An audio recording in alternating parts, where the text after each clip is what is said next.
আমি আজ আপনাদের একটু অন্য রকম গল্প পাঠ করে শোনাব। এই গল্প রবীন্দ্রনাথ বলেছিলেন কচি কাঁচাদের। ঘটনাটি বাস্তবে ঘটেছিল কিনা তা জানার কোনো উপায় নেই, কিন্তু এই গল্প শুনে সবার গা ছমছম করে উঠেছিল।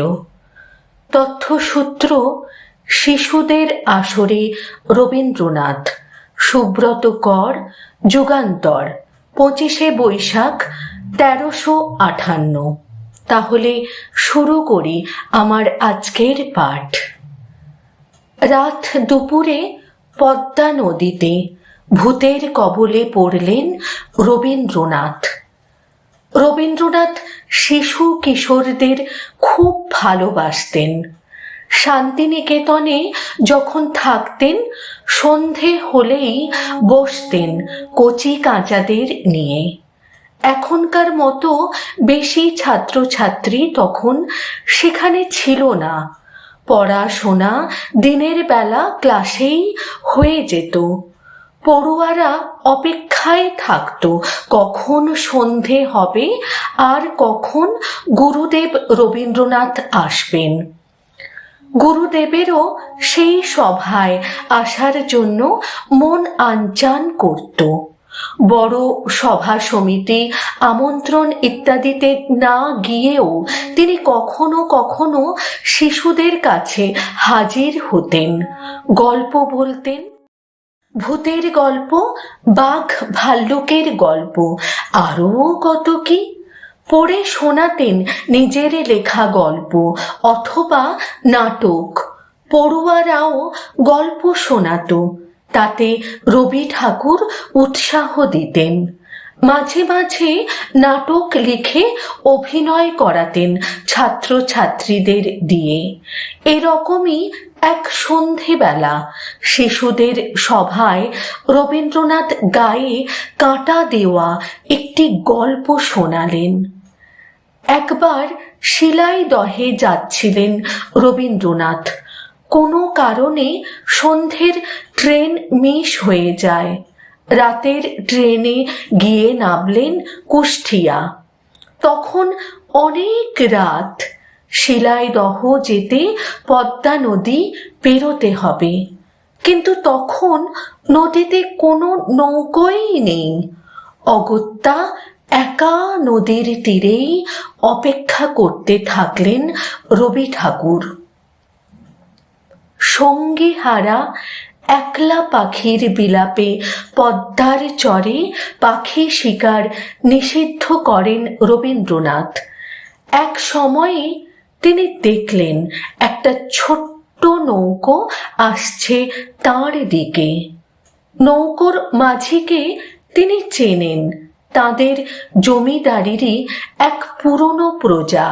রবীন্দ্রনাথকে সেলাম করে সে বলল, আসুন কর্তা, আমার নৌকোয়, আপনাকে পৌঁছে দেব।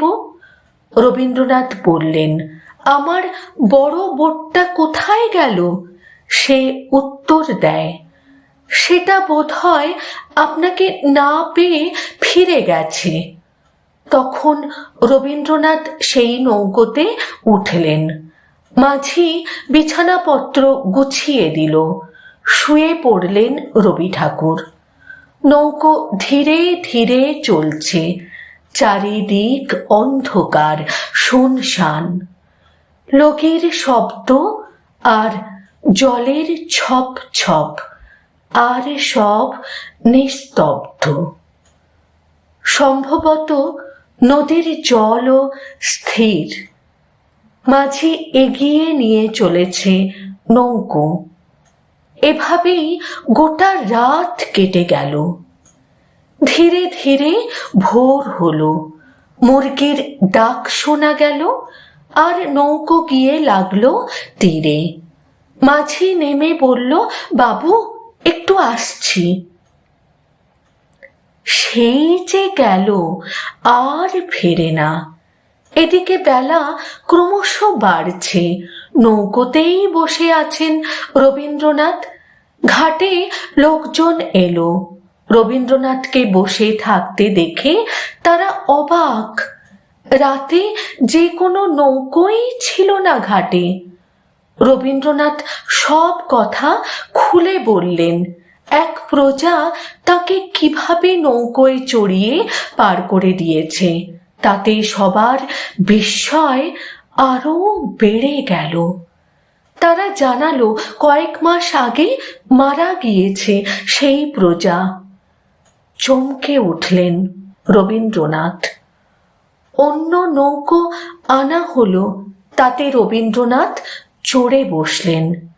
পিছন ফিরে তাকিয়ে অবাক হয়ে গেলেন তিনি। যে ছোট নৌকো করে এসেছিলেন তার নেই, যেন হাওয়ায় মিলিয়ে গিয়েছে। এই গল্প রবীন্দ্রনাথ বলেছিলেন কচি কাঁচাদের। ঘটনাটি বাস্তবে ঘটেছিল কিনা তা জানার কোনো উপায় নেই, কিন্তু এই গল্প শুনে সবার গা ছমছম করে উঠেছিল। অসংখ্য ধন্যবাদ যিনি এই গল্পটি সোশ্যাল মিডিয়ায় পোস্ট করেছেন, তাকে আমার তরফ থেকে এবং আমার পরিবারের সকল সদস্যদের তরফ থেকে অসংখ্য ধন্যবাদ জানাই।